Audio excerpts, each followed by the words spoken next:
কোনো ব্যক্তি যদি আমার সঙ্গে শরীক করে, আমার সমকক্ষ কাউরে করে, আমার সঙ্গে কোনো বস্তুকে তুলনা করে দেয়, আমি রব্বুল আলামিন বলে দিলাম কোরআনুল পাকের মধ্যে, ইন্নাহু মান ইউশরিক বিল্লাহি ফাকাদ হারামাল্লাহু আলাইহিল জান্নাহ। সেই ব্যক্তির জন্য আমি কি করব? আমি রব্বুল আলামিন আল্লাহ তাআলা জান্নাতকে আমি তার জন্য হারাম করে দিয়ে, ওয়া মাওয়াহুন নার ওয়া মা লিয-যালিমিন মিন আনসার, আমি তার জন্য জাহান্নামকে ওয়াজিব করে দিব, তার জন্য জাহান্নামকে আমি অবধারিত করে দেব। শুধু তাই নয়, রব্বুল আলামিন পরখ করে বলছেন, ওয়া মা লিয-যালিমিন মিন আনসার, আমি রব্বুল আলামিন তাদেরকে সেই দিনকে কোনো প্রকারের সাহায্য সহযোগিতা আমি করব না। সেই দিন বলতে কোন দিনকে বোঝানো হয়েছে? এই মেরা মুহতারাম বুজুর্গ, এই আমার জ্ঞানী গুণী বুদ্ধিজীবী আল্লাহ বাবজি আমার ভাইরা, সেই দিন বলতে কাল কিয়ামতের ময়দানকে বোঝানো হয়েছে, হাশরের ময়দানকে বোঝানো হয়েছে, যেই দিন আল্লাহ রাব্বুল আলামিন ব্যতীত সাহায্য করনেওয়ালা কেউ থাকবে না। যেই দিন নবীরা পর্যন্ত ত্রাহি ত্রাহি করবে, আদম আলাইহিস সালাম ইয়া নাফসি করবে, ইব্রাহিম আলাইহিস সালাম ইয়া নাফসি করবে, মুসা আলাইহিস সালাম ইয়া নাফসি করবে, ঈসা আলাইহিস সালাম ইয়া নাফসি করবে। আমাদের নবী ব্যতীত সমস্ত নবী এবং সমস্ত ব্যক্তিরা যেদিন কিয়ামতের ময়দানে ইয়া নাফসি ত্রাহি ত্রাহি করবে, হায় আমার কি হবে, হায় আমার কি হবে। আল্লাহ রাব্বুল আলামিন বলছে, বান্দারে সেই কিয়ামতের দিন আমি তোমাদেরকে কোনো প্রকারের সাহায্য সহযোগিতা করব না।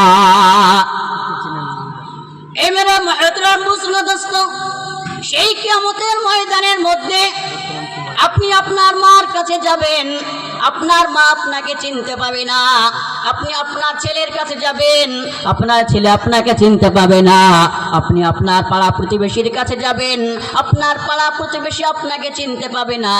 আপনি আপনার আত্মীয় স্বজনের কাছে যাবেন, আপনার আত্মীয় স্বজন আপনাকে চিনতে পাবে না। আপনি আপনার পাড়া প্রতিবেশী আত্মীয় স্বজন যারই কাছে যাবেন, আপনাকে দেখে দেখে তারা দৌড়ে দৌড়ে পালাবে। এ মেরা মুহতারাম বুজুর্গ দোস্ত, সুতরাং কাল কিয়ামতের ময়দানে তারা পর্যন্ত আপনাকে সাহায্য সহযোগিতা করবে না।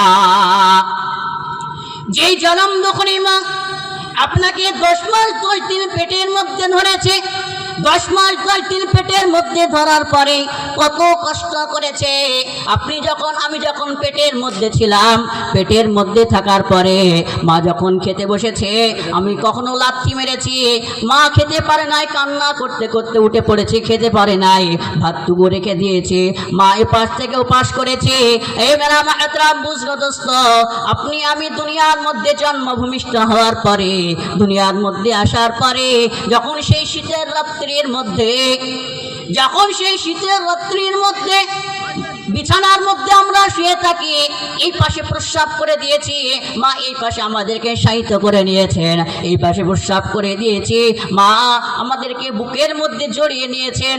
এই মেরা মুহতারাম বুজুর্গ দোস্ত, জ্ঞানী গুণী বুদ্ধিজীবী আল্লাহ বাবজি আমার ভাইরা, সেই মা পর্যন্ত যে ছোট থেকে এই পর্যন্ত বড় করেছে, লালন পালন করেছে আপনাকে আমাকে, কাল কিয়ামতের ময়দানে সেই মা পর্যন্ত আপনাকে আমাকে চিনতে পাবে না। সেই কিয়ামতের কথা বলছেন রব্বুল আলামিন, ওয়া মা লিয-যালিমিন মিন আনসার। সেই কিয়ামতের ময়দানে আমি রব্বে কারীম আল্লাহ তাআলা সেই সমস্ত বান্দা বান্দীদেরকে কোনোদিন ক্ষমা করব না, তাদেরকে আমি সাহায্য সহযোগিতা আমি করব না। কোন ব্যক্তির কথা বলা হচ্ছে? যেই ব্যক্তি আল্লাহ রাব্বুল আলামিনের সঙ্গে শিরিক করে। আল্লাহ রাব্বুল আলামিন লা শারীকা লাহু, তিনার কোনো অংশীদার নাই, তিনার কোনো শরীক নাই। আছে নাকি বলুন? আছে? আল্লাহ রাব্বুল আলামিন কোনো শরীক আছে? তিনি লা শারীকা লাহু, তিনি কুল হু আল্লাহু আহাদ, তিনি এক এবং অদ্বিতীয়, তিনি এক এবং অদ্বিতীয়, তিনার সমকক্ষ কেউ দুনিয়ার মধ্যে নাই। আর আমরা আজকাল সমকক্ষ কাকে বানাই? বাবার দরবারে গিয়ে বানাই, কে বানাই না গো বলুন? বাবার দরবারে গিয়ে আমরা আজকে আল্লাহর সঙ্গে তাকে সমক্ষ বানিয়ে দিই। বাবার কাছে গিয়ে আমরা কি চাই? সন্তান হয় না, 10 বছর বিয়ে করা হয়েছে, বাবার দরবারে গিয়ে আমরা সিজদা ঠুকে আর মানত করে আসি, বাবা যদি সন্তান হয় তাহলে আমি আপনার দরবারে একটা খাসি কিংবা গরু মানত করলাম। করে কি করি না গো বলুন?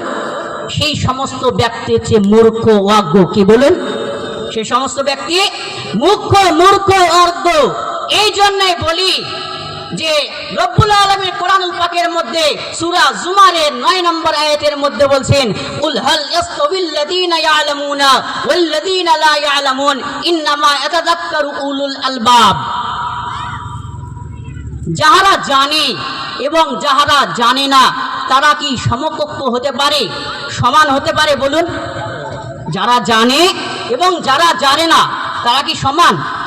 তারা কখনোই সমান হতে পারে না। আলেম আর যারা আলেম না তারা কি সমান? কখনোই সমকক্ষ সমান হতে পারে না। সুতরাং সেই বাবা, যে বাবার দরবারে গিয়ে তারা সিজদা ঠোকে, বাবার দরবারে গিয়ে মানুষ করে, বাবার দরবারে গিয়ে চায় আল্লাহকে বাদ দিয়ে, সেই বাবার আল্লাহ কি সমান হতে পারে কখনো বলুন? বলুন, সমান হতে পারে না।